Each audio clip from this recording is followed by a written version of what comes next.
Good evening, everybody. Thank you for coming. We've called this evening Over the Rainbow. A look at what's happening in Thailand right now with the proposed civil partnership bill. We're also going to be talking about other legal points like the gender recognition bill. We're going to talk about gender discrimination. And I have a fantastic panel this evening to discuss all of these matters with you. My name is Vincent Vichet-Vatican. I'm a journalist, a member of the FCCT, and a member of the programming committee here. So I would like, maybe I could ask you to each introduce yourselves, which would make my job a little bit easier. Brian, also His Excellency, the Ambassador of the United Kingdom. But would you like to, or is that your entire introduction? That was my entire introduction. Sorry. I've already stolen your... Okay, shall I start then? Okay. So my name is Brian Davison. I'm the British Ambassador to Thailand. I am married to my husband Scott. We have three lovely little toddlers, a 4-year-old, a 3-year-old, and an 18-month-year-old. So this is way past my bedtime, frankly. So forgive me. And we got married in Beijing, in the British Ambassador's residence in Beijing in 2014, when it became legal under UK law for same-sex marriage. And we were sort of one of the early couples to take that up overseas. And as a result, the story of our marriage sort of went viral in China. And Brian, could you move your mic up just a little bit? So we got married at the ambassador's residence. We posted one photo on the ambassador's website, and we went off to have our sort of dinner in the evening. And my staff rang me in the evening and said, "You do realise that 25 million people have now seen your wedding?" So the whole thing went viral in China, and that's I think what sort of encouraged us to become accidental activists for same-sex marriage. Next to him, Kun Pam is. Introduce yourself. Good evening, everyone. I'm Narilak Pachepum from Ministry of Justice, Department of Rights and Liberty Protection. I'm a director of International Human Rights Division, which is actually we are in charge of civil partnership bill and also the other works related to promotion and protection of human rights in Thailand. Thank you. And then to the ambassador's left, Sherry. Yeah, okay. Hi, I'm Chompunut Nakonthap, but then again you can call me Sherry. I'm the policy advisor for the Ministry of Social Development and Human Security, as well as a chairperson for the Democrat Party, Lgbt and human rights, among others. And it's nice to be here, and thanks everyone for showing up. And then at this end of the table, Ajahn Art. Hi everyone, my name is Art. Apart from being a professor in international business at Mahidol University College of Management, I also serve in the National Gender Discrimination Committee. So we work with people from different walks of life on the promotion of gender equality, and we pursue legal actions as well as educating the community regarding equality. Thank you. Thank you. Brian, would you like to start things off with some remarks? So I drew the short straw to start off. So I'm not going to talk really so much about Thailand because we have experts around me. But what I thought I would do is maybe give you just a sort of a brief chronology of progress in the UK for a couple of reasons.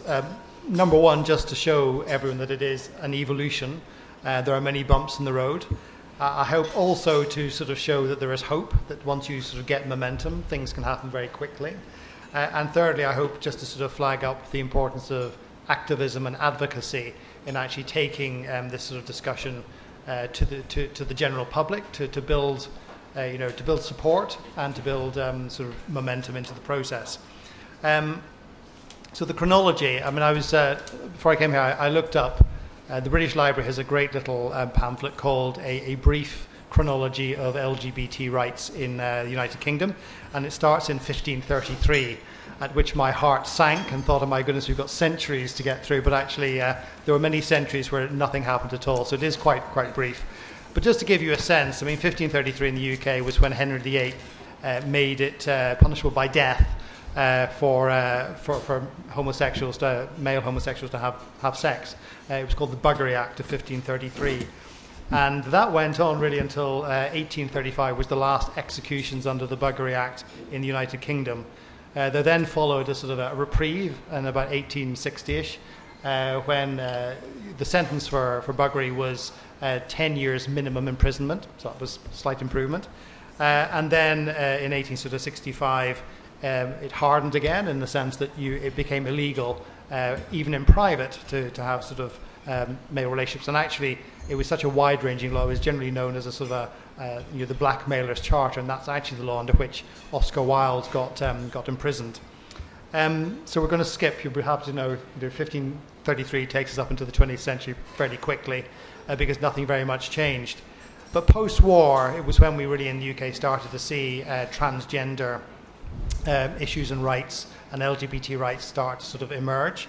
And certainly that was also then accompanied post-war by a real significant rise in arrests and prosecutions of male homosexuals. I have to say, at no point, I think, in the UK's history has it been explicitly illegal for lesbians to have relationships. And really, in the 50s, there were a number of very high-profile arrests, notably Alan Turing, the famous cryptographer, the codebreaker, for whom actually the government recently apologised for his treatment. And that sort of culminated in a push from LGBT activists to sort of review the laws on sort of homosexual relationships with what they call the Wolfenden Committee of 1957, which sort of recommended or said that actually that was the first point at which it became, the recommendation was, homosexuality is not a disease, and that you should allow, it should be legal between consenting adults in private. It took another 10 years, frankly, for any of that to be translated into law, at which point it was accepted that it was partially decriminalised homosexuality. So if it was between two consenting adults in private over the age of 21, it was decriminalised.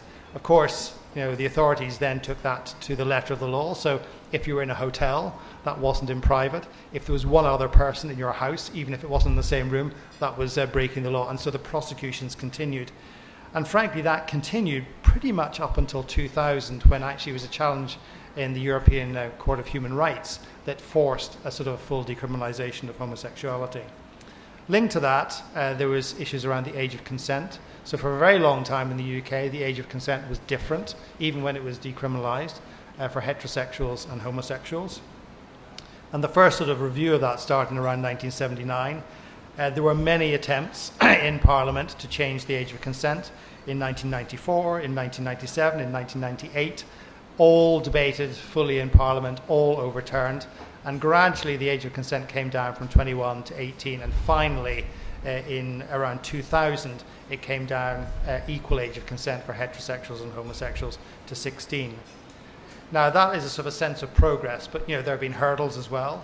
The infamous Section 28, which was under Margaret Thatcher's Conservative government, the Local Government Act of 1988, which in fact wasn't repealed until the Labour government of 2003, was really designed to stop the promotion of what they described as pretend family relationships in school. So there was a ban on councils having money to produce materials that promoted or projected a homosexual lifestyle or described alternative family lifestyles. And that really took away much of the support, much of this, the needed support for LGBT kids in school.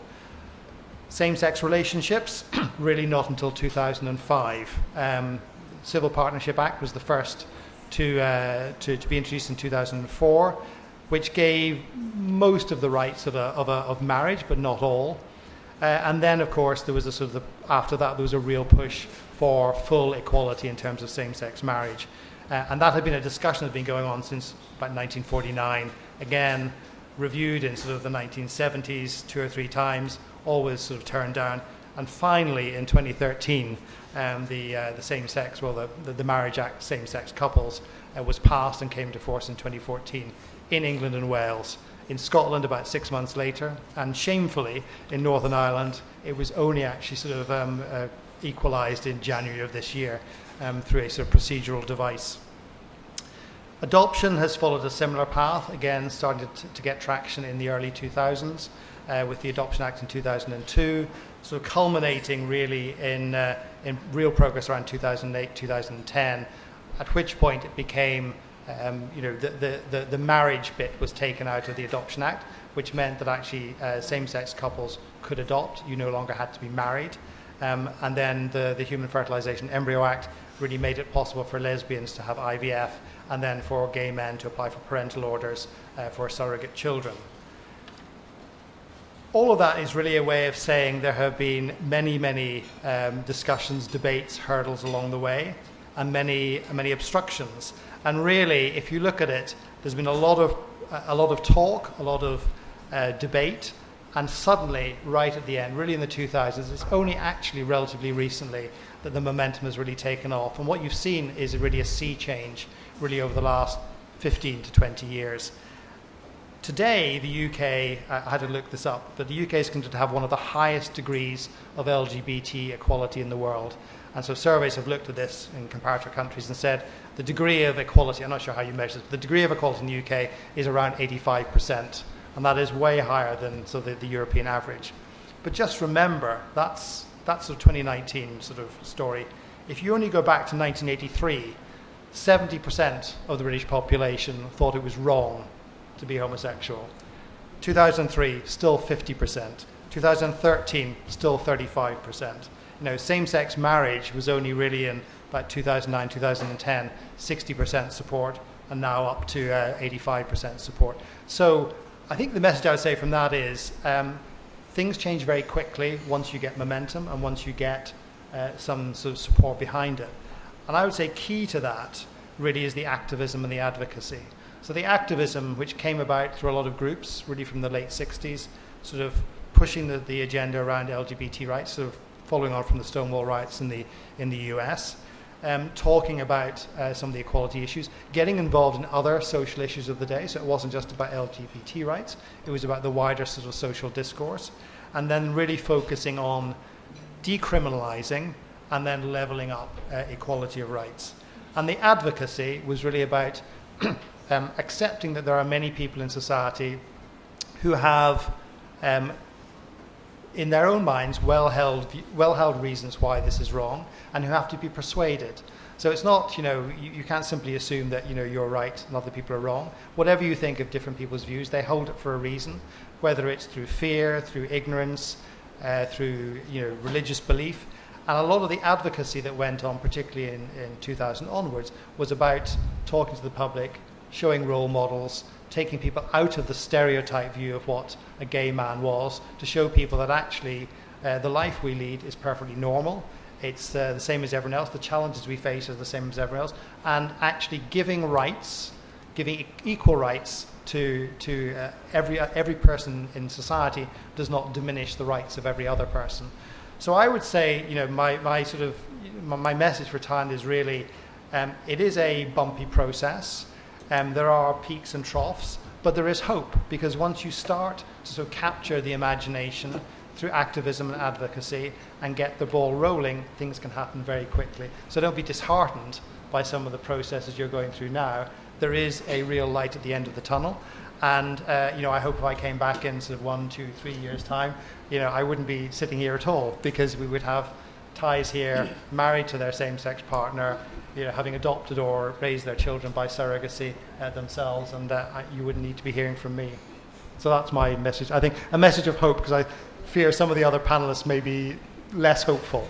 Well, I can't wait to hear from the other panelists about that arc of from criminalization to decriminalization to acquisition of certain rights to equal rights from a legal standpoint, and then also socially, so social acceptance as well. But we'll get to that a little bit later.คุณปาม would you like to? Okay. Yes, from me, I'm from the Ministry of Justice, and My talk today, I would like, first of all, I'd like to thank all the organizer, the FCCT and all the organizer for inviting me to be here and join the panel with all distinguished panelists. So as a representative of the government, I'd like to explain, give you an overview of what we do in Thailand to promote the rights of LGBTI in Thailand. Not only the civil partnership, but I will give you a broad picture on that. Mm-hmm. Would you like to show my presentation as well? Okay, please. Okay. So I would like to introduce my organization first. Department of Rights and Liberty Protection. We claim ourselves. We call ourselves as LGBTI friendly organization, government organization. Maybe we are the first one in government organization, LGBTI friendly government organization.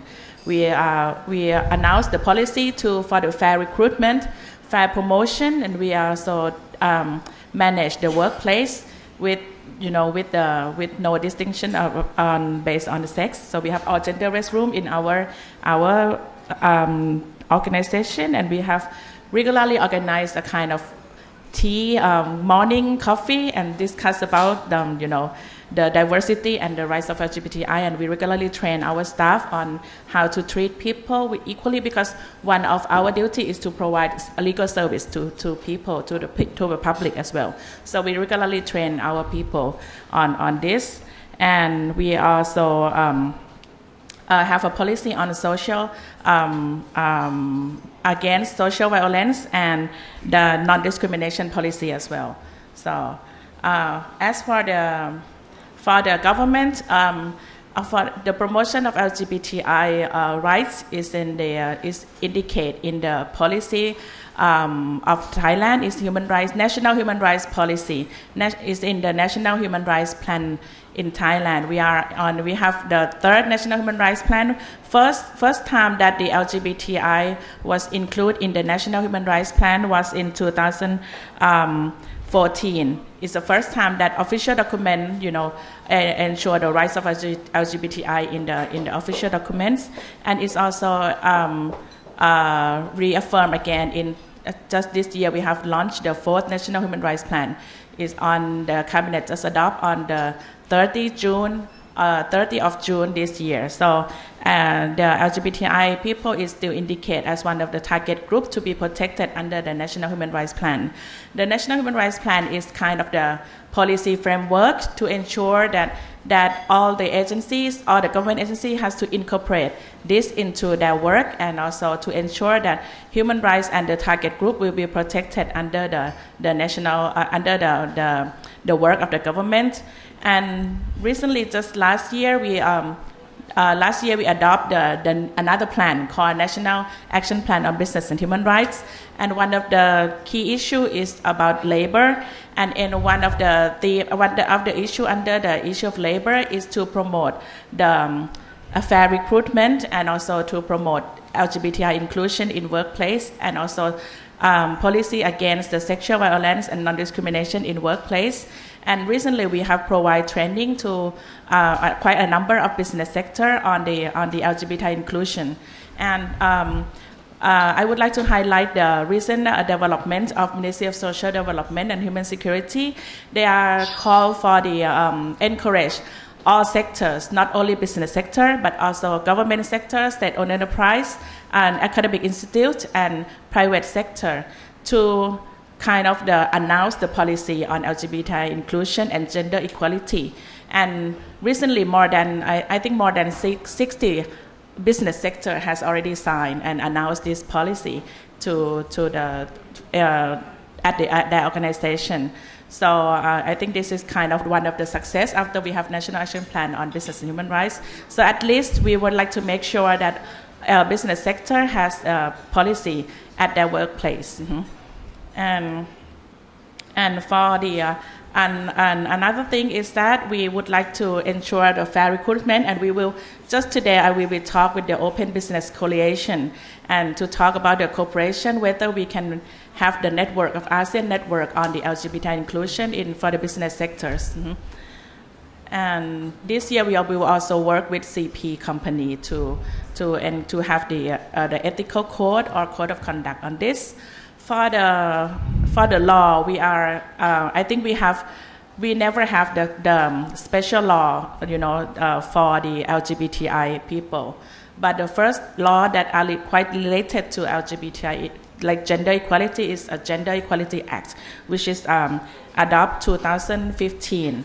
And now we are working on the Civil Partnership Bill. The Civil Partnership Bill is in the Parliament at the moment.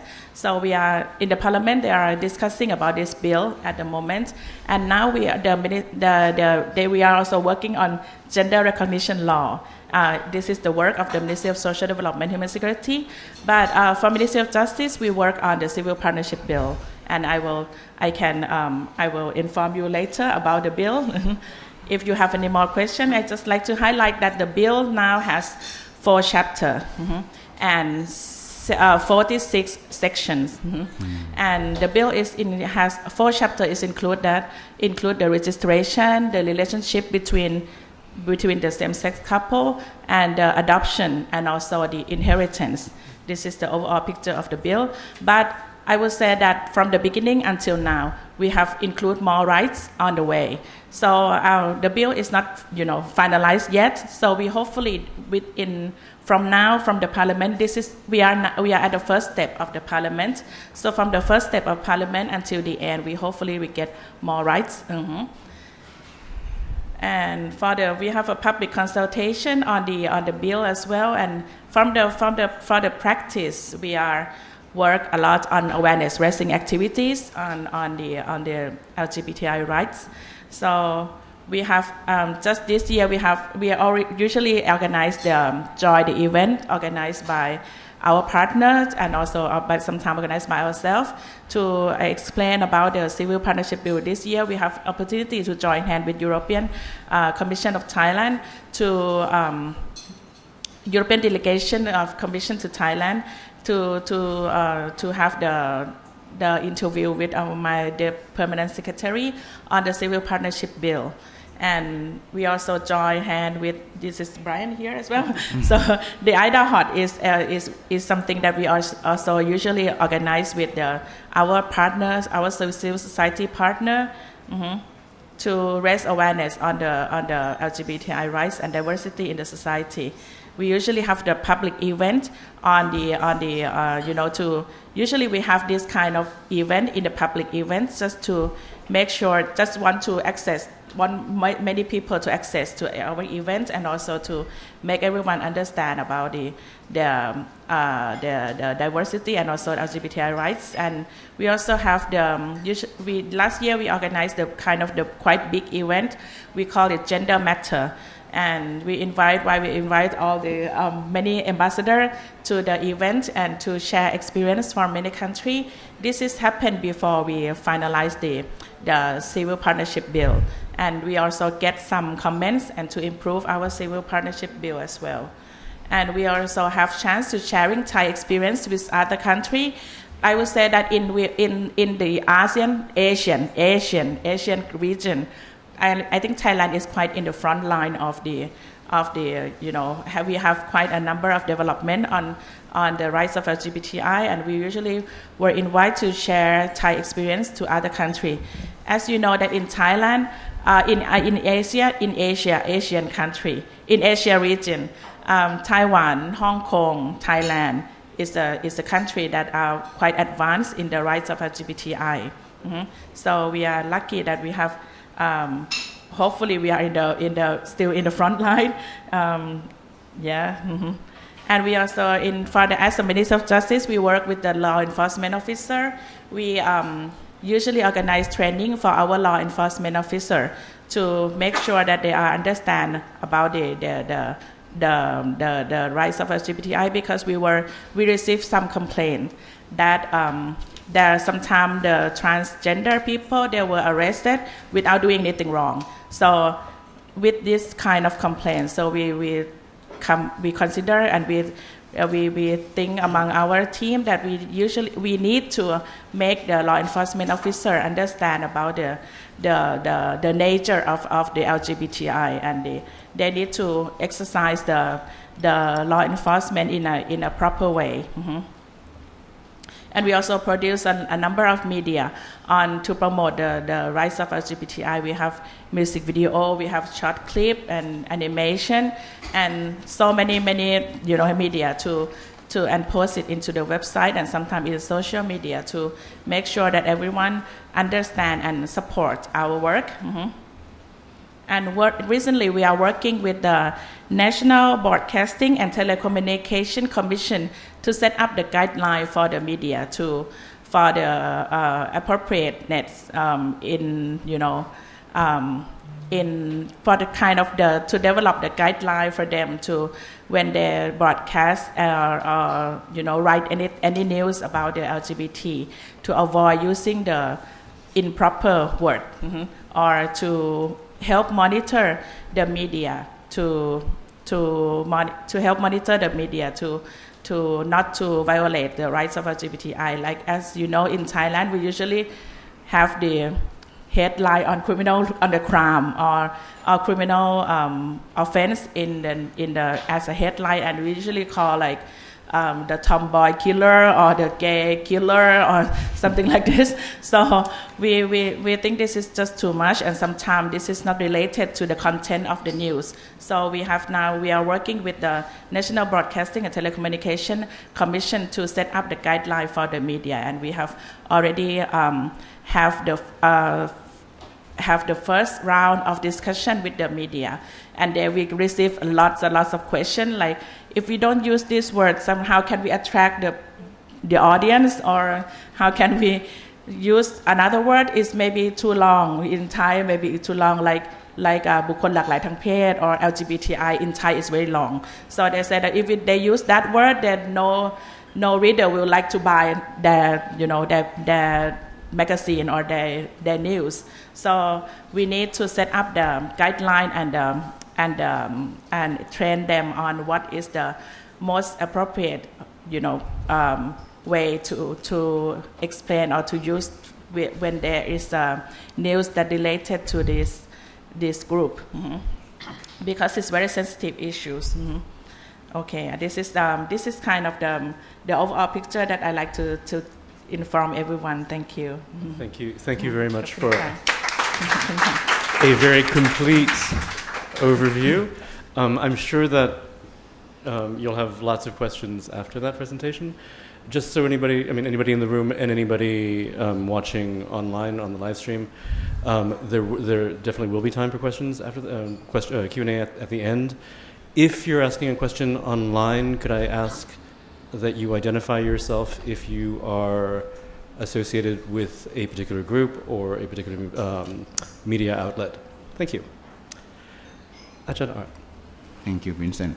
Good evening, everyone. My name is Art, and once again, it's really a great pleasure for me, a great honor indeed to be here and spend this lovely evening with all of you. Being an academic myself, I won't bore you to tears, but I'm going to set my talk based on research finding from the UNDP. The first project is called Being LGBT in Asia, which are a series of study on LGBT work and life, and the framework conducted by the United Nations Development Program. Looks like this. And the second one is a very compelling report called Tolerance but Not Inclusion, which I'm pretty sure you have heard of this report. You must be very shocked when you look at the stats and fact report in these studies, talking about how progressive we have been in countries such as Thailand when the Gender Equality Act was introduced in 2015, right? And I'm here today wearing a hat of a member of National Gender Discrimination as the fruit of that act. And a lot of you might think of our work as the committee who rectify or correct one's behavior when they start to act in a sense of discriminate people. But in fact, the law itself doesn't allow us to do that, and we are not interested in doing that kind of work. We are interested in working with the public on educating them and creating understanding on the concept of gender equality, which will have a long-term impact to our society.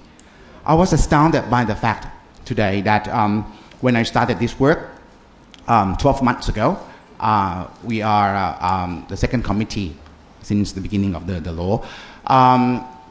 Guess what? We have got two prominent in terms of cases. First, cases in educational institutions, and second, cases at workplace. So my talk will be framed upon these two points.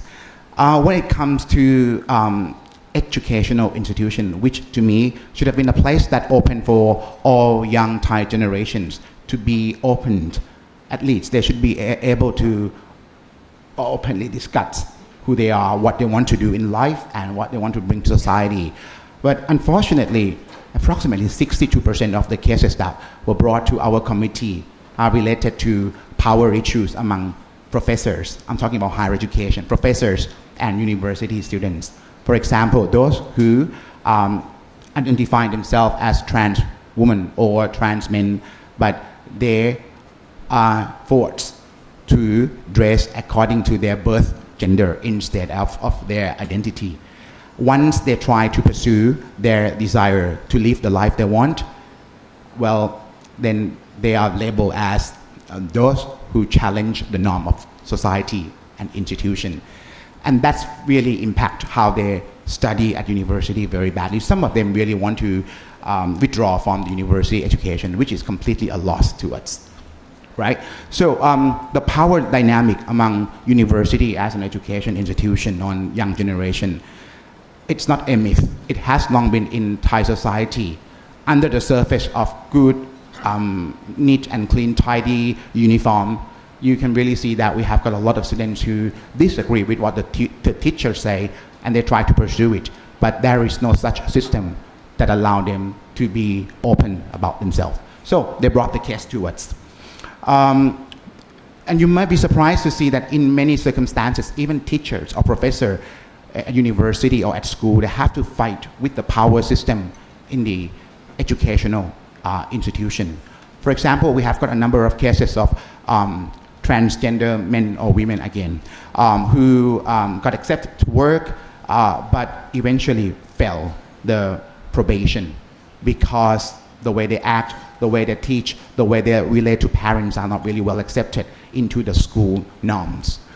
And I'm not talking about Christian school, Buddhist school, Islamic school. It is school, full stop, in Thailand. And this is really appalling when we talk about the constitution, when we talk about there shouldn't be or there will not be any discrimination against age, gender, race, religion, but we can also witness this kind of action, right? So the power issues, particularly among young generations and teachers or those who are high up in the higher education institution, is what we can witness in the system. And once it moves into the workplace, this is the number two cases that we've been working towards. Discrimination against people of diverse gender background at workplace, from recruitment to promotion. Again, when Pibam presented the framework regarding non-discrimination action and the framework to promote equality and acceptance, I think it sounds really wonderful to hear that from the policy level. But at practical level, we realized that majority of those who suffer discrimination and came to our committee, they always say the issues of the fact that the law here, the gender equality law, tends to have the unidimensional aspect of discrimination. In other words, if you look at the language of law in the Gender Equality Act, gender only refer to gender, but when it is blended with religion, with belief, it is not counted as discrimination. More importantly, in our research that my student and I conducted 12 months ago, and it's going to be published, it's just been proved, okay, shows that, well, first of all, because of the poor system of labor law that talking about gender inclusion and respect of people at workplace when it comes to a gender race language, then most Thai company, or shall I say all Thai companies, do not really have strong system that support people of gender diverse background. In that study that my student and I interview management of Thai companies and international company, the main reasons that most Thai companies or Thai organizations refer to is always something such as, we always accept LGBT or people from diverse gender background. And the next question is, how many transgender have you employed? And the answer is 0. So that is always a sense that they said, or they think they have included everyone. They count on the number, they look at diversity. I always use this analogy that diversity is the matter of number.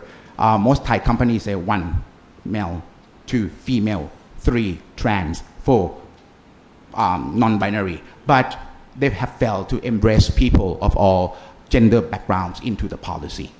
And you can also see that as the consequence that most business in Thailand fail to voice the opinion of their staff, whether non-LGBT or LGBT, when it comes to basic regulation such as salary, such as promotion, or when you talk about basic right for women, and when LGBT or people of LGBT sexual orientation ask for similar welfare from the company, the simple answer is always, because we don't have the national framework, why do we have to do it?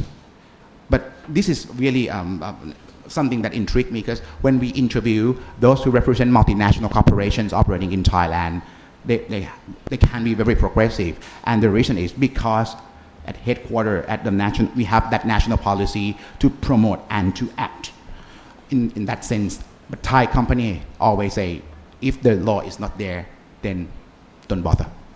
So in other words, this kind of issue comes towards.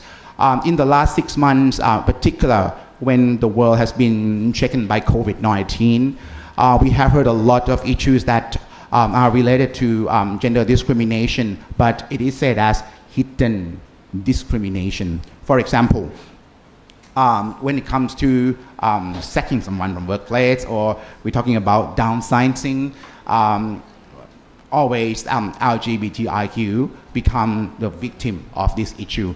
Second, when we talk about access to corporate welfare or resources, it's always non-LGBTIQ people who go in the front, because they have the reasons to support them, such as they have family, they have kids, And when LGBTIQ staff ask the same question, we have family as well, those companies say that is not family because it is not accepted by the Thai law. Right? So this is the consequences that we have been working on, instead of rectifying one's action, saying, hey, you're wrong, you're right. I think it is important that we need to prevent this thing to happen. And not only by the mechanism of law. Education has a lot to do so, right? And if we think about the Thai education system when it comes to gender education and understanding of discrimination, you will be sad that it's always a tiny little part, and I really mean tiny part, in formal education. When you think of informal education, vocational education, training, or different other sectors, there is 0 point when it comes to discussion on discrimination. So when you go out on the street, talk to people who perhaps might have compulsory education, ask them what it is to them when someone said, you come to this level because you're a woman. They said, that's fine, that's part of our culture. So I really argue and I call for the action from government and non-government sectors and even civil society organization that we need to promote understanding on gender discrimination to people from all walks of life and in forms of education, not only formal education. That is the key for Thailand to move on. And last but not least, I've been working with the United Nations Global Compact. One issue that we really concern is how can we promote this concept of fair work and inclusive at workplace to companies in Thailand, because it is lacking at the moment. one reason that we learned from my research and from generic conversation with my colleagues under the UN Global Compact is the fact that we don't really have enough voice and representation of LGBTIQ at union and workplace. So many circumstances when we have got representation who come out on behalf of the labor or workforce, they don't talk about their gender. They talk about generic issues. And then that becomes blended. And then the LGBTIQ issue is not so outstanding. And then it comes back to this national policy where the Prime Minister, who also heads the national gender equality promotion, hardly talk about this issue in public sphere. And I think this is a pain for us to live in this society and become voiceless. Thank you very much. Thank you very much. I'm sure we'll have lots of questions about your presentation as well, about raising awareness, about the role of law, about education. Sherry, would you like to? Thank you very much. Good evening to you all again. Again, my name is Chompunut Nakhantap, or when you want to talk to me afterward during your Q&A, you can just call me Shuri.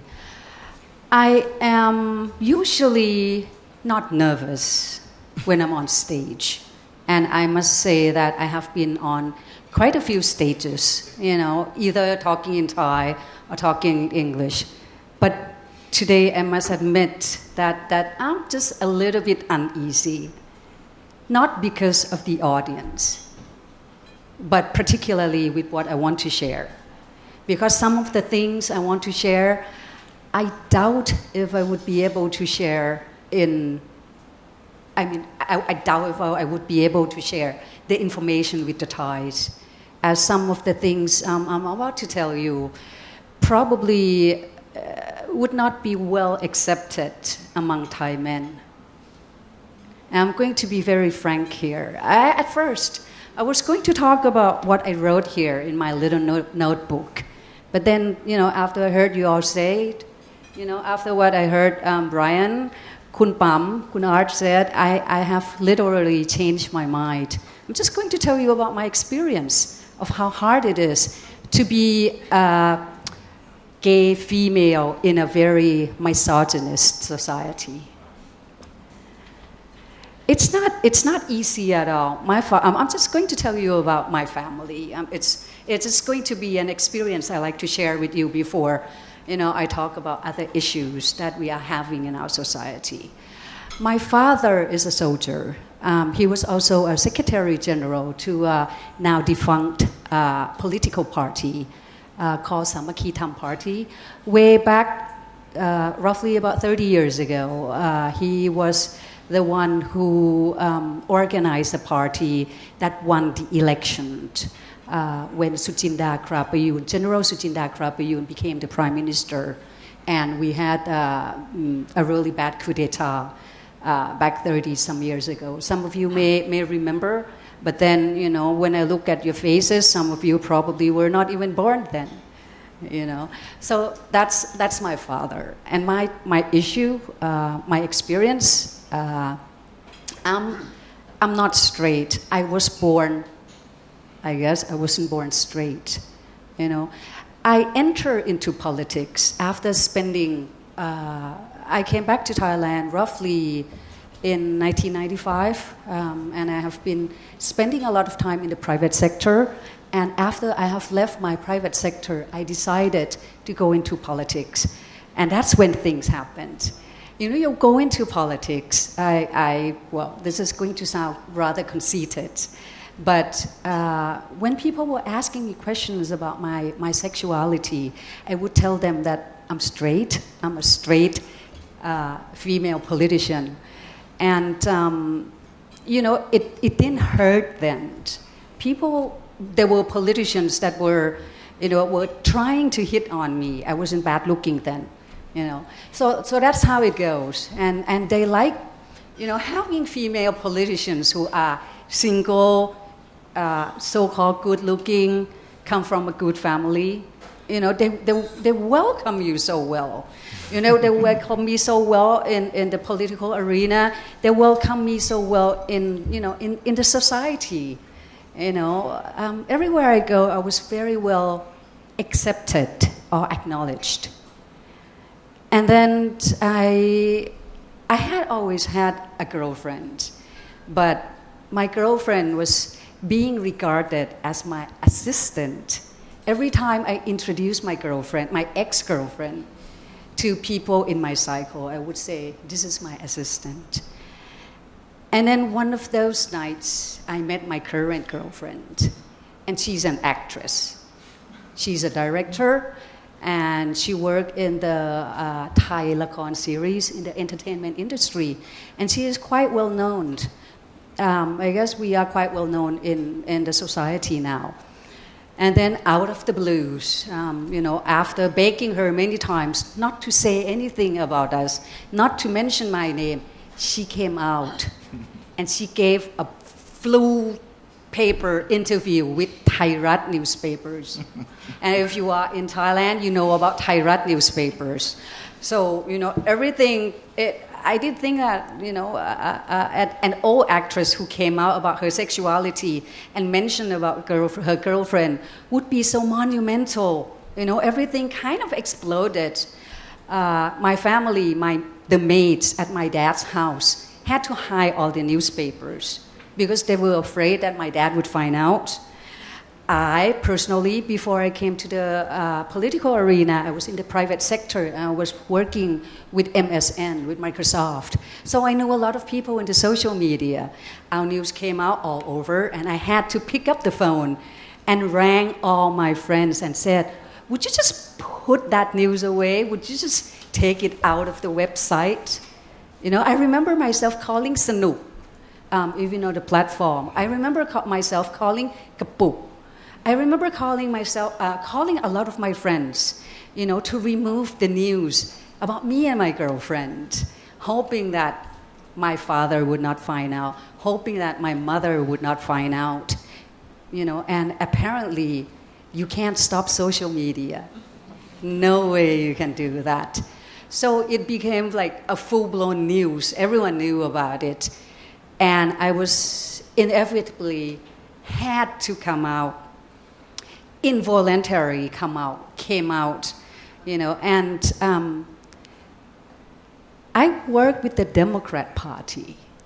And if many of you know, the Democrat Party, I wouldn't call it a very modern political party. They were rather conservative. It wasn't easy, believe me. And I probably would not say it's easy now. This is the first time I'm saying it to you. They want to have the LGBTQ plus working committee at the party, but they would not even choose me to lead it. They chose a heterosexual to lead it. I'm not going to say why, and I'm not even going to try to get any answers to that. Nevertheless, I work with them, I am helping them now. Fortunately, I also work with the Ministry of Social Development and Human Security. My boss, who is the current minister, Kunchuti Grailer, he's been very helpful and among probably one of the very few big names politicians who are quite open and accepted the LGBTQ+. And he pushed me very hard to pursue our gender recognition bill, which we had started on that since the beginning of the year. We work roughly, beside COVID, we work roughly for more than a year, more than 9 months. And it is now being put on hold. Because why? Because it just doesn't have to do with our ministry, but it has to do with other ministry as well. It has to do with Ministry of Interior, and I don't know what other ministry that it's involved with. It kind of intertwined, having to put the names on the housing registration. What the gender recognition bill is, we are trying to, I wouldn't call it help, we are trying to put the transgender equally among other genders. When you're talking about LGBTQ+, we seem to be fine where we are, but the transgender are having their issues. They have problems getting services in the private sectors, in the governmental sectors. They have issues going into hospitals. When they're transgender, where do you put them into? In which ward? Supposedly, if they're trans men, do you put them in the women ward, or do you put them in the men's ward? And then who will treat them in the men's ward? They're being treated by men, but they have a body of a woman. It's not just about health issues. It's not just about services. It's about when they have to travel overseas. No, it's not just about when they have to travel overseas. It's about little things, Some of the people here, they recognize themselves that they don't want to be in a gender that they were born into. They're not comfortable. Even for me, don't put me in a box. In Thailand, they call lesbians a tomboy and a lady. No, for God's sake, do not call me a tomboy. I put on my lipsticks, for God's sake. Not all the tomboys put on their lipsticks. So this is exactly what I'm saying. You can't put the transgender in the box they don't want to be in. So this is what we're trying to do. We're trying to do the gender recognition bill so that they get to be where they are or where they belong, not where you want to put them. But then again, it's being put on hold. It's not because of us. Some of us here of the working committee are actually here to support me tonight, so thank you. But beside that, I have always have doubts whether Thailand really accept the LGBTQ, or is it just tolerant? They merely put you, they merely put you in a society where you want to be. They always put you in boxes. Watching from my girlfriend's experience, she's a director in a regular series that you see on Channel 3, that you see on Channel 7, on Grammys, on Channel 1. You know what kind of series she did? She did a series where the bad man is the gay man. The tomboy is a clown. The tomboy is a maid in her series. And I asked her on a couple of occasions, why can't you make them good? Why can't you make the LGBTQ good persons? Why is it so hard to not stigmatize them? We're being stigmatized enough in today's society. You stigmatize them everywhere we go. I'm not saying that Thailand is not open enough about the LGBTQ plus, but it could have been better. The same-sex marriage bill could have already came out. Why did it take so long? What happened? Why didn't people talk about Ryan, about being a good ambassador, more than, I'm sorry, but pointing him out as a gay ambassador? Why are they talking about Kun Art as a gay professor, not someone who is very proficient in what he does? And why are they putting me in a box of being a gay politician when I actually know more than a lot of the male politicians? So my question, my acceptancy about Thailand being so accepted with the LGBTQ community will not happen until one of those bills pass, until either the bills of gender, the same-sex marriage pass, or the gender recognition bill pass. Because when it comes to the gender equality bill that was outdated, way back 8 years ago, it's not helping us. We still don't have the equal opportunity employers. You know, there's no restroom, and transgender are being stigmatized, and we are making fun of on TV series. You know, and we can't even dress the way we want. When we want to, get our degrees at the ceremonies, at the graduation ceremonies. So I'm not supposed to even be talking about this. I'm not even supposed to be talking against what's going on. But that's just my view, my personal view. And I thank all of you for your attention. Thank you. Thank you very much.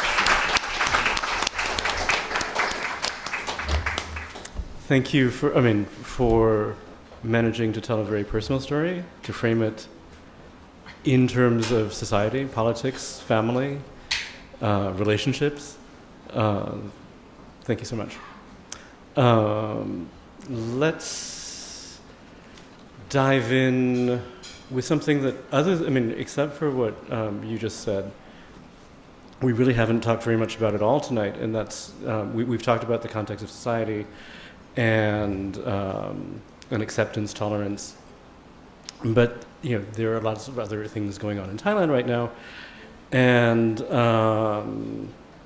among them you may have noticed that there are a few young people on the streets who are also among other things asking for many different things in the form of many different things. And among their, on the list of their issues that they'd like to see addressed by society and by government are Lgbt plus issues. And so I did invite members of the student movement right now, the student-led movement, to come and speak tonight. Nobody was free. But kindly, Nong Ford, who many of you will have seen, most of you will have seen here, speak, sent just a short little message. He said, LGBT rights are part of reform because equality and diversity are the values of democracy. All people deserve equal rights and opportunity.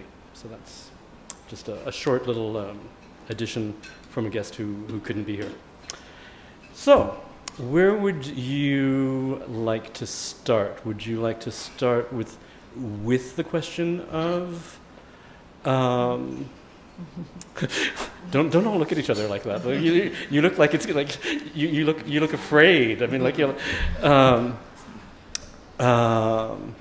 would you like to start with the role? Start with awareness, and how you build awareness. Kunal, you talked about how legislation channels some of forces people into being more aware of the issues. You talked about education. Are there specific things in education? Are there specific examples you can point to that are positive examples or negative examples? How do you build? We'll get to. I know that everybody is waiting for the questions about specific legislation and particularly civil partnership. I'm sure we'll get to those in a second, and what's happening exactly. But just sort of like, how do you, before that, how do you create that awareness, that tolerance first, acceptance next? Are there examples in Thailand, or are there examples out of Thailand, Brian, that are models? Does anybody want to tackle that? Or we can move on to the next question. I'm happy to start, if you don't mind. Okay, please. Okay, well, coming from education myself, one thing that we realize is it's kind of carrot and stick issue when you talk about awareness. For example, there's a case when in my committee we work on the issue of teachers who graduate from a teacher college who try to apply to work in a school, but then she lodged the application, but in the application it said category 2 women, which means transgender woman, right? And she wasn't very happy with that because then she just didn't get into the interview. So she came to us. We realized that when we went and we tried to compromise, we talked to the school, and the school said, we know nothing about gender discrimination. We know nothing about equality. Then we move on to talk to the Ministry of Education, Office of Office of the Private Education Commission. And I said, do you have anything in this issue? No, we know nothing about the law. I said, well, if someone wants to work in the government sectors or in private sector, you have to do exam. What do you have to do? What do you have to learn? They said, we have to know about human resources law. What about this law? What about Gender Discrimination Act? They were quiet. So I said, in this country, perhaps we are used to the tops-up kind of process.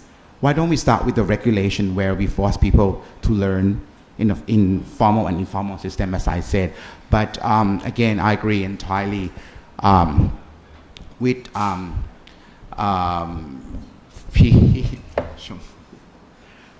with you that informal learning in terms of the pop culture, the media, we have to have a good representation of LGBTIQ people that can set a good example for younger generation. So it has to be formal and informal learning to society. Anybody else like Brian? So I think media does have a role to play, but I also think it's about it's a little bit about role models. It's a little about showing that.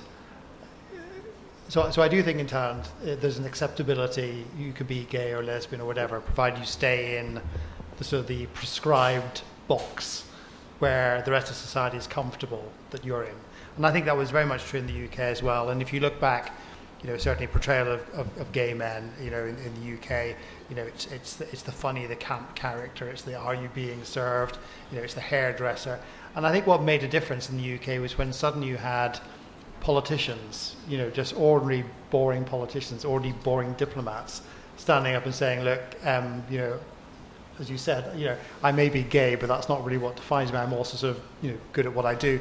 So I think here, more role models in Thailand who are, like you've just done, Sherry, you're yourself, you're intelligent sort of woman, active in politics, that is actually the role model that we should see more of. And then you have younger generation looking at that and say, well, actually, this is what I can, I don't have to just be the gay person. I can just be myself, and part of my identity is being gay. So I think the raising awareness is a little bit about people being a bit braver to step out of their comfort zone and just say, look at me, I'm just as boring as everyone else. It just so happens that I'm gay or lesbian or transgender. And I think that's really, I would say, where Thailand, what I miss in Thailand is seeing that level of Thai role models. Just, where is the Minister of Finance who's gay? How many gay politicians are there in Parliament? I mean, as of this Parliament, there are a few now openly LGBT transgender. But before that, where was there that was out? Even in the UK, I remember the first politician who came out as gay, and everyone went, the first one was openly gay rather than everyone suspected was gay. But now we have probably the highest number of LGBT politicians in Parliament anywhere in the world. So, it's that, I'm not going to say normalising, but it's that mainstreaming. Okay. For me, I already touched a little bit in my presentation, but I'd just like to add, talking about role model, because my office, you can come to my office. My office is kind of want to be a role model on the LGBT friendly organization. As I mentioned, we have the policy, and we also have talking about the dress. We are free to dress whatever they want. They have, as mentioned, we have we also in the kind of the form or questionnaire developed by my office.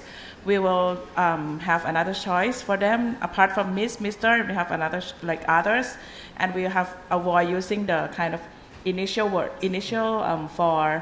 for the when we organize any kind of event. We try to avoid using the initial name, like avoid using Miss, Mr., Mrs. It just use the name.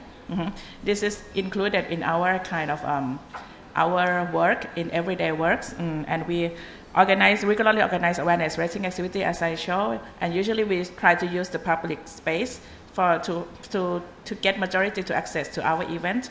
And we also have developed several kind of media, like child-friendly media. And I think this year, Rainbow Sky Association, together with Ministry of Education, they are and another civil society, they are work together and include the issue of LGBTI into the curriculum of the student in Thailand since the primary school until the university. So I think this is one of the achievements of the Ministry of Education to include this issue into the curriculum, into the public curriculum and educational curriculum at all levels. This is one of the achievements this year. And also in our organization, we have developed several forms of media, like child-friendly. We have used social media, and we develop several forms, like for example we have music video, we use art, and we open for everyone to access to our media. So I think this is kind of the thing that the activity that we promote to all the public, including the youth as well. Okay. Can I ask you a question? I mean, clearly your ministry has been leading on these issues, and particularly on civil partnership. And clearly you said that it's because the atmosphere is conducive to that. Do you see in any other ministries or any other parts of government the same willingness to work on these issues? Do you find allies? Do you have support from other parts of the government? Yeah. To be honest, definitely not. I mean, every agency has different view, different perspective on the issue of LGBTI rights. I would say that the ministry that work on social issue, like Ministry of Social Development, Human Security, Ministry of Justice, Ministry of Labor, and maybe more interested in this issue. But ministry that work about national security, they are not really, want to work on the issue of the LGBTI. We still have different perspective among the different agencies. But we will try, as an agency responsible for this issue, we try our best to include them whenever we have awareness raising activities. But of course, it's never enough. So it's something that we have to work continually. Okay, if there are any questions in the room, there is a mic at the back, and you're welcome to ask. While you're going up, I'm going to ask one more question. I'm going to ask the obvious question that a lot of people are wondering about. There was an announcement about a month ago that the civil partnership bill was back and going to, as you said, sent to Parliament. Can you briefly go over the process and where the bill is right now? Yeah, okay, that is the fake news. It's not true. It's not true. So at the moment, the civil partnership bill, I will explain about the history of civil partnership bill a little bit. So the civil partnership bill was actually initiated since 2013, when there was a male same-sex couple went to the Chiang Mai district office, want to register as a marriage, but they were refused. So they bring this issue and complaint to the Parliamentarian Committee on Law, Justice and Human Rights in 2013. And that was the first time that this issue come up, and they discussed on this issue. And then, unfortunately, the parliament dissolved, so this issue was paused for a while, and then it's bring back again in 2015. And then that was the time that I joined to review this bill together with my team. And after the 2015, we have reviewed this bill several times. Lots of consultation with government agencies, with public sector, with civil society sector, with the LGBTI groups, and we have many versions of the bill. And until we proposed the bill to the cabinet on 2018, we proposed this bill to the cabinet, and the cabinet was first approved the civil partnership bill on Christmas Day, 25 of December 2018, And then the bill was sent to the Council of State for a further revision, and it takes about 1 year to review this bill. And the bill was sent back to the cabinet again for the second round of approval, and it was just approved by the cabinet on the 8th of July this year. The 8th of July this year, and then the bill was sent to the parliament. And now the bill was in the first stage of parliament, which is the subcommittee on parliamentary and coordination committee. So we have the first meeting on the 22nd of July, and we have a very large controversial discussion in the meeting with the subcommittee of the parliamentary and coordinating committee. So there are lots of controversial discussion in this in the first meeting. Lots of concerns were raised. For example, concern related to conflict with the Islamic religion principle, concern related to the majority of people oppose this bill, and why we don't amend the civil code, and also there are also the pattern and the rights and benefits of the civil partners. And we have to explain about the concept of civil partners as well. And also there was a concern on a number of the LGBTI people in Thailand. How big is it? And I have to explain about the nature the nature of LGBT. We obviously we don't have the official statistic of LGBTI people in the country, because not everyone is willing to express themselves as LGBT. So it is impossible to get the official document or official statistic of LGBT.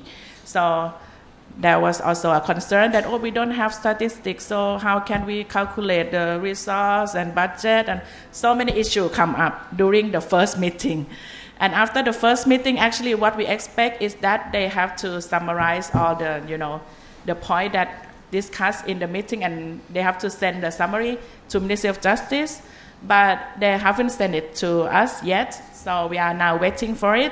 But there is no official document that indicate that the bill was sent back to Ministry of Justice. So at the moment, if you ask me, so the bill is still at the Parliament at the moment. So if there is the official document that the bill will be sent back to us, I will inform you later.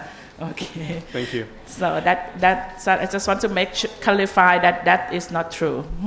Thank you very much. Question, please introduce yourself and ask your question. Hello. Okay. I'm Doug Sanders. I'm from Mahidol University here in Bangkok. And thank you, Kun Naraluk, for this clarification of the history of the bill, going back to the application for a marriage certificate in 2012 and parliamentary hearings beginning in either 2012 or 2013. So the first draft that emerges in 2013.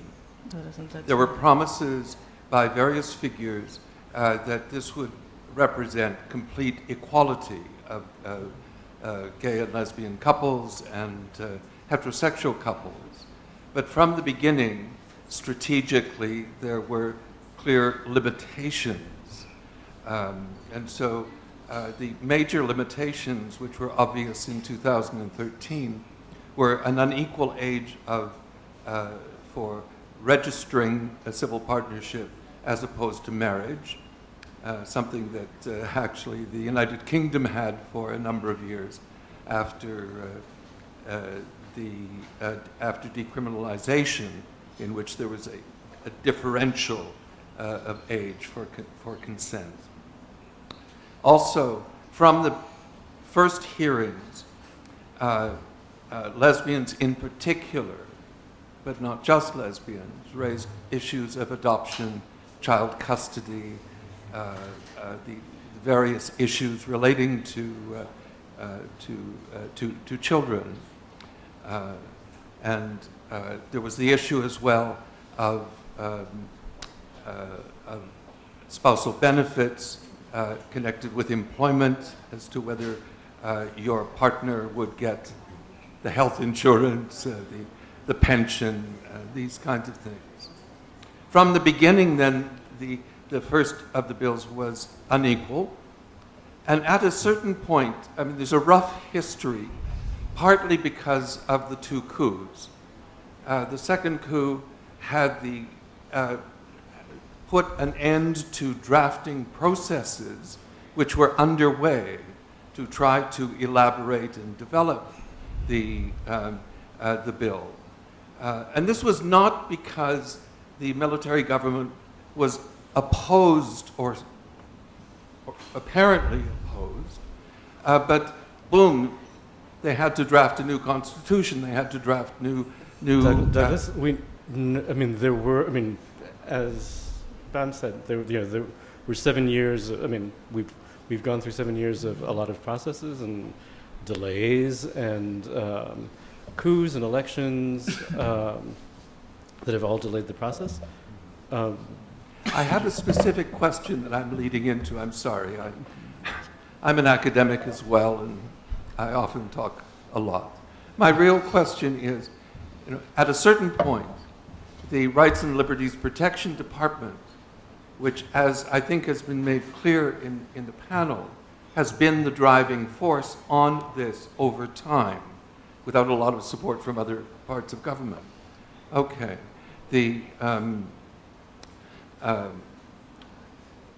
We finally get a bill which emerges, and this is under the name of a strategy of step by step. Let's have a few rights. We're not talking equality anymore. We're talking about getting something done, getting something started, but not equality. Mostly about financial matters. That bill, which is approved by the cabinet on Christmas Day in 2018, is unequal in terms of adoption. One of the things that Pam said during her presentation was that, interestingly, even though, especially at that time, up until 2018, the process was diminishing rights. How many rights can you take away? Can you take away adoption, taxation, inheritance? How many things could you take away? Interestingly, in the last 2 years, which we were saying in the current bill that was sent to Parliament, was that the number of those rights have increased. Yes, exactly. And this is actually what I find... So your question is?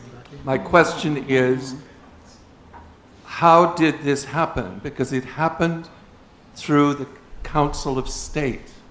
The bill was referred to the Council of State. It was not anticipated by anybody that it would take a year for the Council of State to come to some conclusion. Almost all of the obvious inequalities were removed.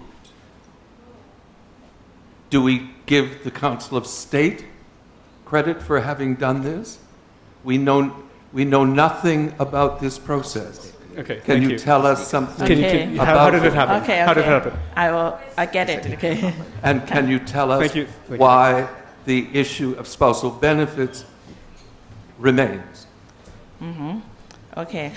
I would say that we have to be at the same page. So we have to understand that our goal is go for the equal marriage at the end. So our goal of the government is to go for equal marriage, but we choose to go step by step.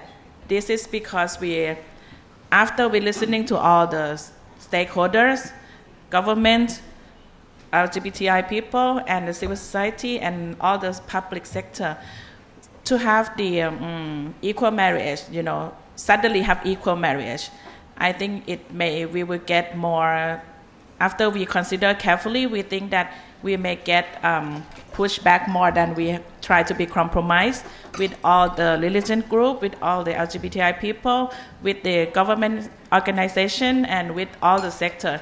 We think it's better to go step by step. And from what we study, comparative study, we conduct the comparative study with many countries.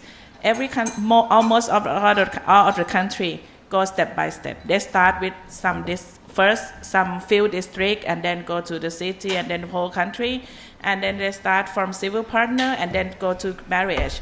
So this is why we think, and it's the big change to Thai society.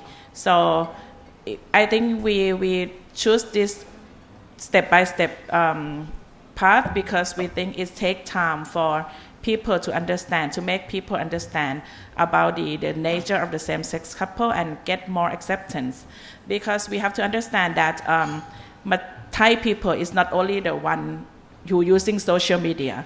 Thai people mean that 77 million people across the country, and not all of them understand and accept the relationship between same-sex couple. So it takes some time to make them understand, and also for the government sector, we also government sector also requests some time because the amendment of civil code related to more than 20 laws. So they said that they need some time for the law to be implemented, and they see the situation, and then they come back and amend that law, like related law.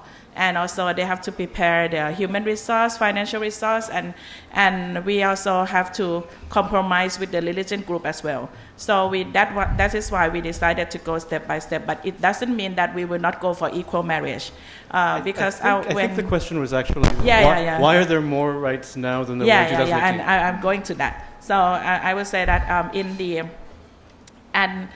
the second at each step of our journey, we get more and more rights. And in the Council of State, the process of Council of State is a group of experts of the country. They are very, very senior. Actually, they are the one who draft the family code, and also they are the one that draft the civil code. And they are with us to discuss, and normally in the process of Council of State, only government representative will be invited to discuss with the senior expert. They are kind of senior expert of the country, and they are like professor, doctor, and they're very senior, very, very senior, and legal expert of the country. And they are also have support by the Council of State team, which is also the legal expert. And there we study everything, and normally in the Ministry of Justice, our aim is to have equal marriage. So whatever we can support to have equality, so we will support. So we are the one who defend in the Council of State every time of discussion. And I will give credit to all the senior experts in the legal council, in the Council of State, because they are trying to put more and more equal rights and to the same-sex couple. And at the beginning of the stage, before going to Council of State, the legal committee think that okay, we give equal rights if it's not related to finance, or if it's not related to third person, we try to be as equal as possible. But when we don't have adoption before we go to the Council of State. But when we go to Council of State, then the legal experts think that to be a family, that we need to grant them the rights to adopt a child. So that is, of course, as a Minister of Justice, I have to be also support, because whatever that we can, as much as we can, we try to make it more equal as much as possible. And that is the big achievement in the Council of State, that they are grant the right to adopt the child to this bill. So for my hope, I think as much as we go, we can go for the more equal as equal as possible. Maybe at the end, civil partnership will not only limited only same-sex couple. Maybe it's open for the different sex couple. So it's not finalized yet. So at our journey, I hope if the law can go through the parliament, we will perhaps have more rights. Our duty is to make it as equal as possible. If they decide to amend the civil code, that is absolutely fine for us. And we also talk to all the civil society that our goal is the same, to have equal marriage. But just with some challenge and limitation, we have to go step by step. But at the end, we aim for the equal marriage. Thank you. Next question, anybody? Please. Good evening. My name is Ravin, and I'm part of the Equal Asia Foundation. Could you say what the Equal Asia Foundation is? Sure, I could. Word or two. So we're an LGBTQI think tank that is based in Bangkok, and we are doing quite a lot of work on finding practical solutions to many problems that might arise in the future. But my question today is not related to something that might arise in the future, but I have specifically two questions to ask, especially when Art mentioned about workplace inclusion. That's one of the aspects we are working on at the moment. I've been studying feminist theory quite a bit to understand more about equal rights and equality and bringing out the voices of the marginalized communities. Throughout history, we've noticed that economics seems to be an important aspect of it. I was wondering if there has been studies in Thailand and what the panel thinks about the aspects of more studies of the economic impacts of positive treatment of marginalized communities. We've seen that across the world. Just this day, on Sunday when we had World Tourism Day, Arnie Sorensen, the CEO of Marriott, came out and said, if it wasn't for the LGBTQI community willing to travel quite a bit during the COVID period, we would not have made a lot of money. So I'm just wondering, hasn't there been that kind of study, and do you think that kind of a study will provide us with some kind of solid data for better treatment of people, especially by corporates? That's my question. Thank you. Thank you. Okay. Well, I've been familiar with a group of colleagues at Srinakarin Virod University under the College of Social Innovation, and they've been quite prolific in their work. They look at the social innovation and instrument to gear society into a better place through innovation. There's a couple of studies, a team who look at how can policy that support inclusion in Thai organization can promote innovation, but it doesn't really support the statement of economic benefit per se. But I guess from that kind of study, we can infer that it is that there's a relationship between innovation and economic benefit in many ways, right? So I'm more than happy to share that paper with you, even though it's written in Thai, but I'm pretty sure that the team has got something in English as well. And second, will that be very useful or strong enough as an instrument to push or to inform policy in this country? I don't know how to answer that, because I think you've seen that there are so many good research-based work in this country, in Thailand, from health to education, but not all of them came up and strong enough to push policies. So it could be some foundation for policy, but I don't know whether it is strong enough until you have got consortium of academics from economics, from social science, and from other disciplines working together. I think that's what we need in Thailand as well. Academic from interdisciplinary to work together and promote how diversity can really improve quality of life through different lenses. Thank you. Are there any other questions in the room, please? Hi, my name is Amir, and I work for the UN. I don't speak for the UN, but because of my work, I'm familiar with gender mainstreaming. It's pretty much something that comes up every day in our work. So my question to you is this. Is LGBT plus mainstreaming as a concept something that we should be thinking about? And if it's a concept that does exist currently, are you aware of any frameworks that exist that would help us operationalize LGBT plus mainstreaming? Sorry, it might be a bit too technical, but yeah. Technical. I'm still thinking. We're actually talking about ourselves and just looking at each other and go, wow, that was a very technical question. We're sort of like, how do I answer that? How do we answer that? So, Okay. Brian, So- what's your point so- of view? It is a bit too well. So I think it's partly linked to the last question, actually, in the sense that how you prove that actually sort of embedding equality, diversity, inclusion in an organization is a route to maximizing the potential of each individual in that organization. So if you mean by mainstreaming, I wouldn't just say it's about LGBTQ, it's also about gender, it's about disability. It's about saying, do we have institutions, organizations that not only don't discriminate, but actually take positive actions to ensure that whether it's HR policies or rewards and benefits or business culture are empowering every individual to be themselves, to be open about themselves and to maximize their potential. So are you creating the sort of environment where everyone feels that they can contribute equally and where their contribution is valued and judgments are not being made about the choices or their identity or whatever.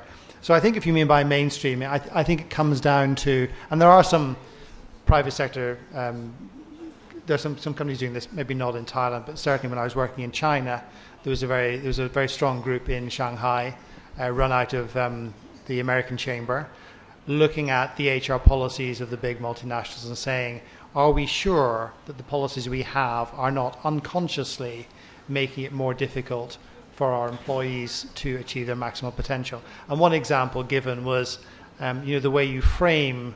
Well, I'll give you a very silly example. This is actually about my husband, so he's not here yet. He doesn't know I'm going to tell you this. So when we had our first child by surrogacy, he was working for an American company, not a British company. I won't say who it was. And the rule was, rather uncharitably, you could have 1 day of paternity leave, according to HR. But when he went to HR and said, can I have my 1 day for paternity leave? They said, well, actually, you're not eligible for it because paternity leave is really for the man to take his wife to hospital. And you're married to a man and you don't have a wife. So actually, you can't have your 1 day. So, I mean, that's a very extreme example. But if you look at the HR policies of companies or government organizations, are there things in there that consciously or unconsciously are making it more difficult for a member of that organization to be themselves and to operate to their maximum potential? And that is equally about gender, it's about disability, it's about transgender, intersexuality, LGBT, you name it. So it doesn't have to be just about LGBTQI, it's actually about everyone. If I just add a little bit, Yeah. I will answer from the government perspective. Like from in the government, every department of the government, the government assigned all the department to appoint the chief gender equality officer. Usually is equal to the level of deputy director general. So at every department of the government agency, we will have the chief gender equality officer, which is, as I mentioned earlier, is about level 9 in Thai. So it's quite senior. And this is monitor all the gender equality issue in the organization, not only limited to the LGBT, and not only limited to male, female, but all the gender equality issue. And we have to report back to Ministry of Social Development, Human Security, and they propose to the cabinet like every year. So at all the department level, we have the chief gender equality, which is kind of to ensure that gender mainstreaming to all the activities of the department. And sorry. I was going to say that I agree with both of them. It's not just about a particular gender. I used to work in the HR department, and it's when it comes to the HR policies in the private sectors, as long as it covers everyone, not just particularly the LGBTQ plus. I think it's more important that you make it equal with all. And when it comes to the government sectors, I think it works that way as well. Great. Any other questions from the floor? Please. Good evening. I'm Phil Robertson with Human Rights Watch. Actually, I have a question for Brian. Brian has, of course, explained at great length what has happened in the UK, but I want to know what's happening actually in Thailand. it's quite clear that LGBT rights are human rights. These are issues that the UN has been very outspoken about at Human Rights Council and other places in saying these are human rights.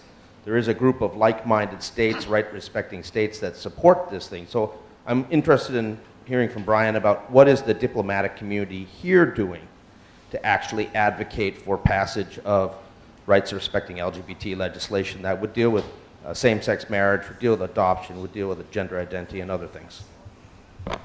I think actually Kun Pam could tell you. So we work very closely with a range of organizations. I mean, I think you have to be very careful. I mean, we're not here to press an agenda on Thailand that Thailand doesn't want. And we're not here to leave the perception that this is something that's being imposed from outside. So I think the role and the work of any sort of embassy or international organization is to work with those in society who are pushing for changes that Thai society wants.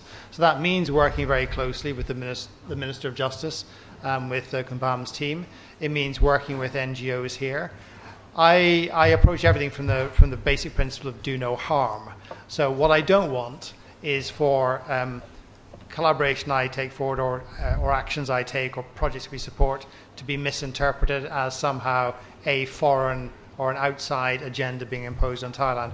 What I do want is to say, look, we can offer a perspective from the UK. We can talk about how we did it in the UK. We can talk about the mistakes we made. We can talk about why it took so long, to get from, age of consent to equalize. I mean, we can give you all of that.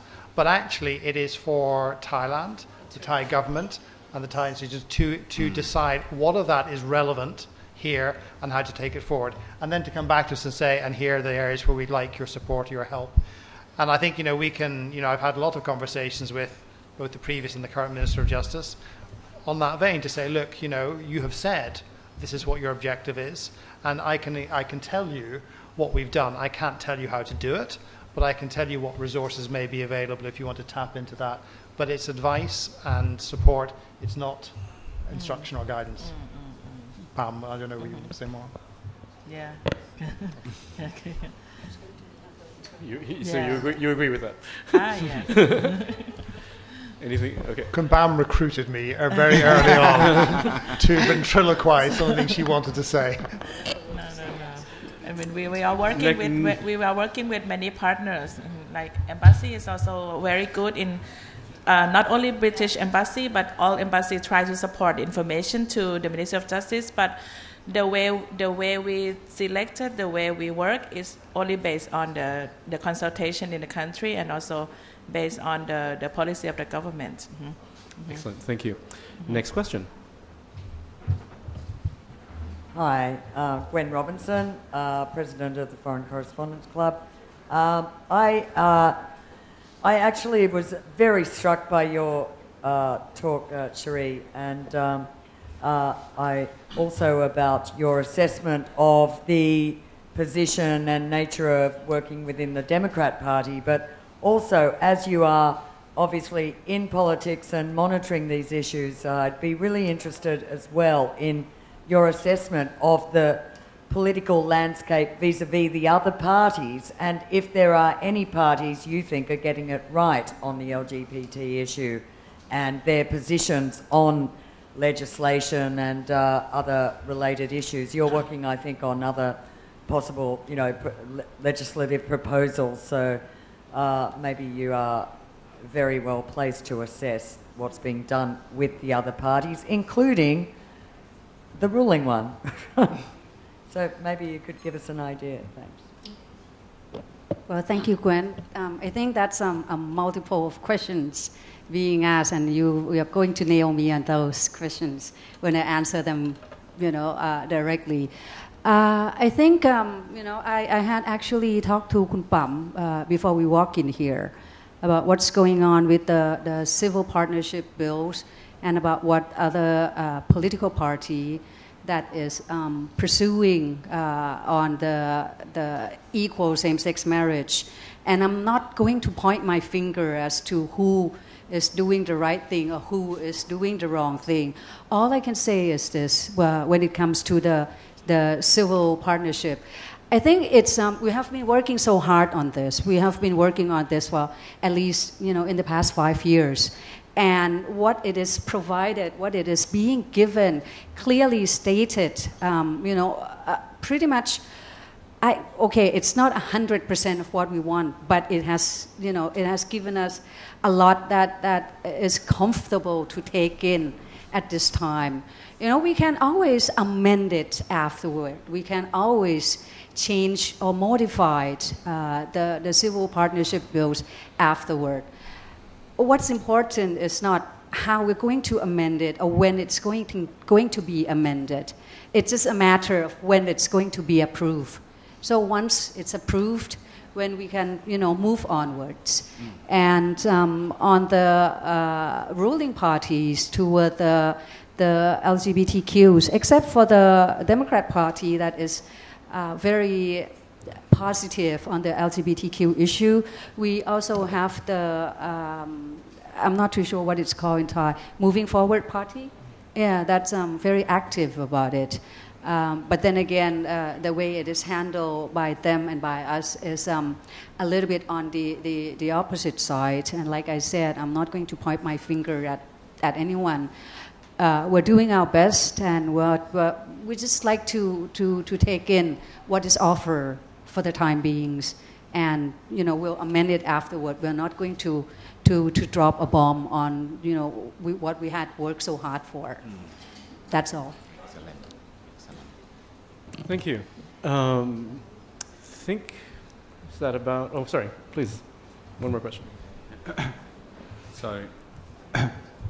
Yes, so my name is Enrico. Actually, I'm a professor here at Chulalongkorn University at Sassoon School of Management. And but tonight I'm speaking on behalf of TEEK, which is the Trans Empowerment Group, a trans rights group in Thailand.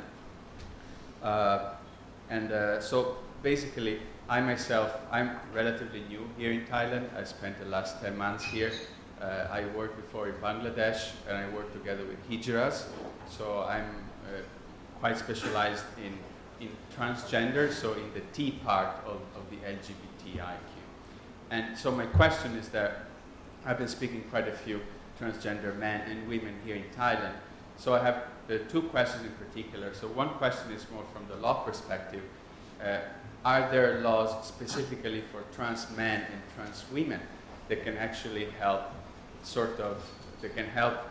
them, they can sort of create more awareness here in society in Thailand? And then the second question that I have, because I'm really interested in the corporate perspective. So we see some companies, like for instance, some series that actually are enacting new LGBTI plus policies. But the question is that how do we actually break the barriers? Because a lot of trans men and trans women I know, they are even afraid of applying to those companies because they are afraid of being accepted, or being unaccepted, sorry. So, yeah, this would be my 2 points. Yeah. Thank you very much. Well, on the first question, the answer is simply no. Not currently, but we are working very hard on it. The Ministry of Social Development and Human Security is working on the gender recognition bill, like I said, but it's being on hold as it's, like I said earlier, that it's intertwined with other ministries. But there should be some sort of a positive, discussions that will happen afterward. We were actually hoping to tender the bill under the last parliament session, but of course there's a delay. It also has to do with COVID, and it also has to do with the budgeting of the government. So your first question is no, but we're working on that. We're working very hard on that because we know how it is for the transgender to be in the position that is very difficult, and it's heartbreaking to see a lot of hardship that they had to go through from the beginning since they were born and even until now. And some of them are in their 60s and in their 70s, but they are still facing the same problem that should have been solved 60, 70 years or even 100 years ago. So at least I guess it's important that some ผู้ใหญ่ at our government sees this issue and is trying very hard to solve it. And secondly, on the corporate level, as long as, as much as I know, they are, some of the companies, if I'm not wrong, like Tesco Lotus, they have internal HR policies that allow the transgender to not even have to mark the gender box, and also to dress the way they preferred. And not just Tesco Lotus, but that's what I can remember at this time. I think a number of like I said, mostly a big company. Yes, a lot of big corporate companies, not just one, but the one that I remember.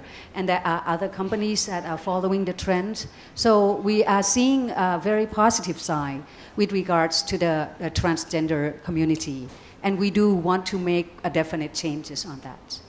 From the equality perspective, I doubt whether it is possible to be a lawmaker and design it specifically for trans men or women in the law itself, which will be applied to the whole nation. So I think the way forward will be, of course, we have to recognize people of diverse background, but as part of the lawmaking to promote inclusion and diversity, we need more representation of trans men and women in the parliament. At least their voice will be heard. And to your second point, I have stats to share with you. The transgender unemployment rate is 3 times higher than the national average. So I think we need a good set of role models, transgender men and women who break out the cultural barriers that they can only work in certain industry. We need transgender men and women working in, different types of job, formal, informal economy, and to be the role model for younger people. If I may just add a little bit, I mentioned earlier in my presentation that in Thailand we just launched the National Action Plan on Business and Human Rights, which is marked Thailand to be the first country in Asia to have this National Action Plan. This is framed the national policy of the country, and this is to set in the National Action Plan, we set expectation for, this is not the law, but it's a policy framework, and we set up the government expectation toward the business sector. And one of the key issue under that is to encourage for LGBTI inclusion and to promote the gender equality and non-discrimination in workplace. And this is one of the activities that we will work more next year as well. And we work closely with the Global Compact Network of Thailand. This is because the issue of human rights is majority of the business sector that interested in human rights issue at the moment is a big company. But unfortunately, 90% of the business in the country is the SME. So we have to work more with SME as well. But for we see the positive trend for the big company. But we will work more with the medium size and small size in the country. Great. Thank you. If there are no more questions, I think we're going to wrap it up. Say thank you so much to every panelist for your time, your insight, your dedication for being here. I would also like to say that one panelist came with her own fan club. And I think that you would like to do something before we say goodbye and say thank you. Right? Is that? Yeah. Please go ahead. Sherry.